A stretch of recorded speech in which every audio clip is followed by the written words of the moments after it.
Galway. Yeah.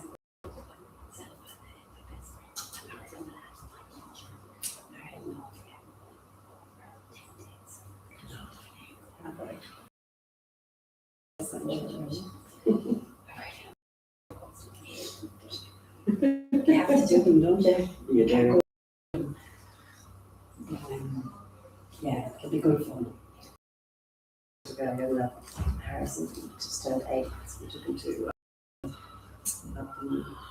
with Galway. Yeah, it's great up there, isn't it? Yeah. Okay, family's life. Have you ever been to Fort Lee? No, the trip looks like they're cool. Brilliant. It's great, it's great. Maybe next year. Yeah, it's really good. It's really good. Yeah, we last it, we're like, ooh, what's that one?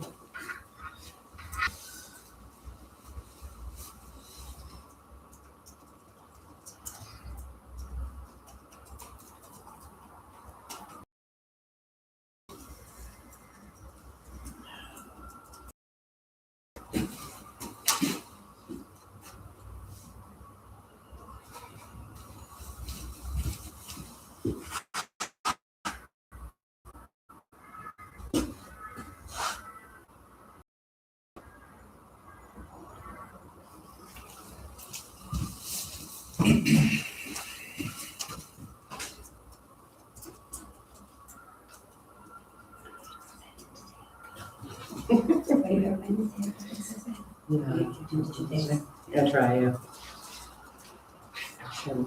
Having some work and everything else. So.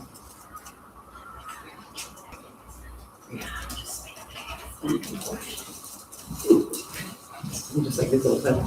I know, I know. Wait, who's sick? Where are they? What's Yeah, hard.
Oh, you guys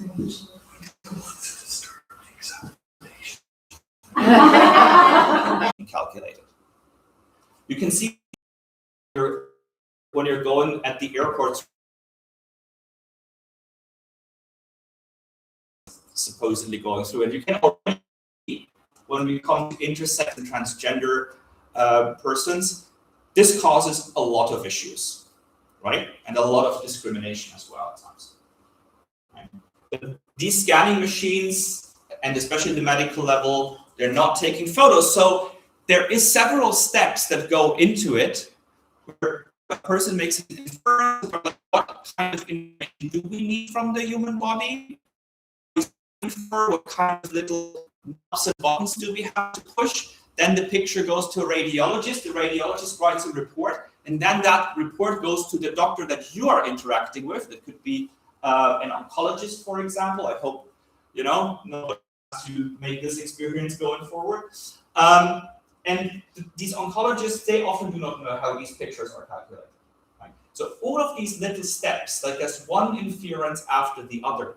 But now there's two types of explanation you as a patient could ask for. You could say, like, why is that so? And you're happy with the person saying, like, because science.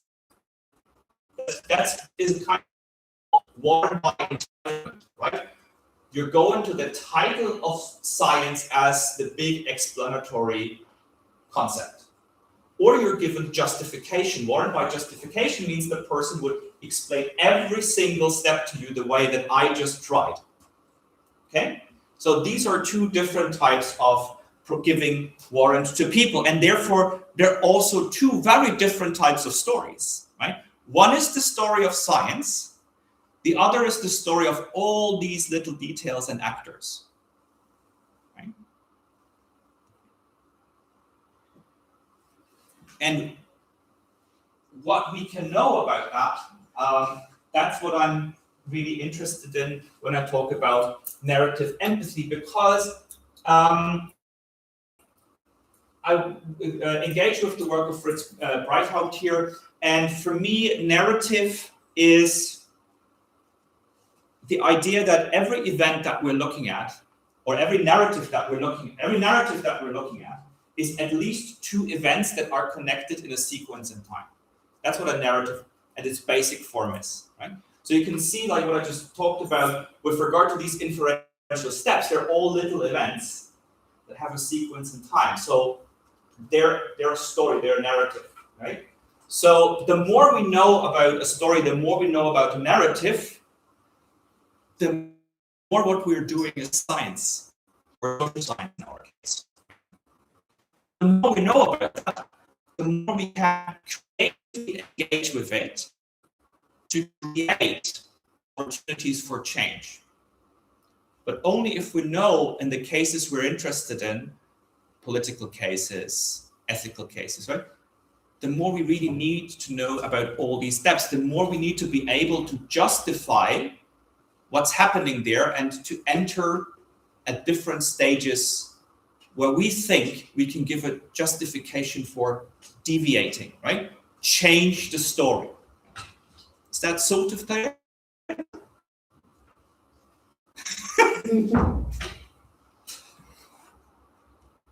Now, what Breithaupt tells us is, first of all, when we look at things, we all basically think in narratives and exist in narratives. But what is really fun for him is, even when it's only you and me, it's always like a three-person constellation, because we also observe ourselves from the outside, right? So it's always at least three positions we have to take into account. That is what he talks about when he talks about narrative empathy, right? It's not just me and you. I'm not just, in a sense, when I'm empathetic, I'm not just putting myself in your place. But what I'm really doing is I'm looking at our interaction and I'm thinking about, like, how could this story between us continue, whether we're in conflict? When we're arguing, I'm not just thinking, like, oh, what could you be thinking, right? But I'm looking at it and thinking, so what am I thinking? What are you thinking? And how will the story continue from there? Right? So I'm placing myself outside as an observer of my own interactions. Right? And we do this every time. And that's what Fritz describes as narrative empathy, right? That's how empathy works for him. And it works in these stories. Our minds always think about how will the story continue. Right? What kind of narrative will this become? Little acts of gifts and goodies, right? To be nice and here's our peace offering. Let's all be together. What kind of story is flowing from that? Now that I think so should not forget. Also, if you were these kinds of things to keep some sort of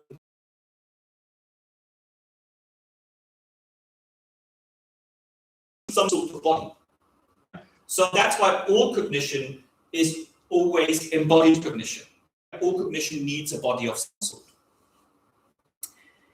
Our is always also part of practices, right? We put a lot of, oh, there she is.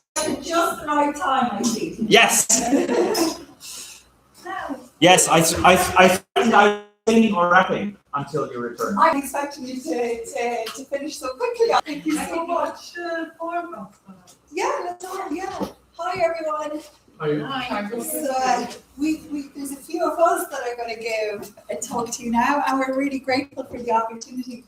Now, I have to ask your permission first. Alex is currently showing this on his YouTube channel and recording. Yeah, with the exception that we have no like the connection is going on and off, so I might just turn it off until I can figure that out. So if you're Well, then that's okay. Then we don't need to worry. I didn't get a chance to ask your permission first, so